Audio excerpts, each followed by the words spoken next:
Amis internautes, n'oubliez pas de liker, de vous abonner et de cliquer sur la note de notification pour ne rien rater. Citoyens des trottoirs en alerte et des conducteurs qui préfèrent les ravins aux collisions. Bienvenue dans les nouvelles du trottoir.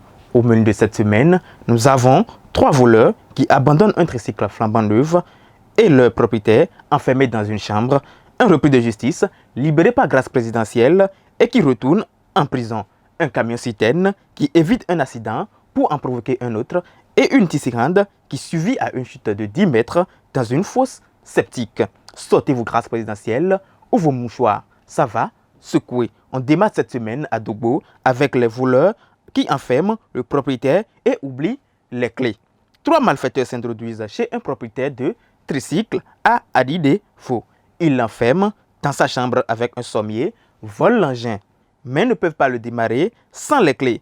Ils tentent de le réparer dans l'obscurité quand une patrouille de la police républicaine les surprend. Ils prennent la fuite dans la forêt, abandonnent le tricycle. Le propriétaire, il est resté coincé dans sa chambre.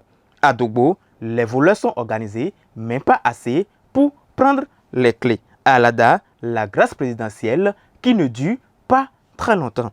Une trentenaire, libérée grâce à une grâce présidentielle, tente de voler une moto à Alada, centre. Les habitants le rattrapent et s'apprêtent à le lyncher. La police arrive à temps pour le sauver et le remettre en garde à vue. À Alada, la liberté est une denrée rare, surtout pour ceux qui ne savent pas la garder. On continue à Tofo avec le camion-citerne qui a préféré le ravin. Un camion-citerne chargé de gasoil tente d'échapper à un nid de poule sur la route de Tofo. Manœuvre ratée, il bascule dans un ravin, détruit un hangar et un atelier d'un vulgarisateur qui était heureusement absent. Le conducteur a préféré le ravin à une collision. Les vendeuses, elles avaient quitté leur hangar à cause de la pluie. À Tofo, les nids de poules sont tellement dangereuses qu'ils valent mieux que les collisions. À Porto-Novo, 10 mètres, une fosse et une survivante.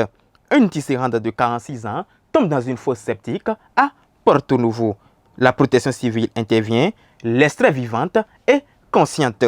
Elle est confiée à ses proches.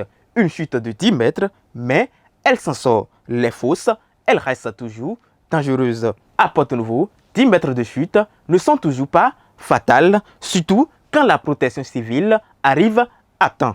Et voilà, chers amis des tricycles sans clé et des camions qui préfèrent les ravins. Notre tour des exploits de la semaine est terminé. Entre voleurs enfermant leurs victimes, grâce présidentielle gâchée, l'actualité nous prouve une fois de plus que la bêtise et la chance se côtoient parfois.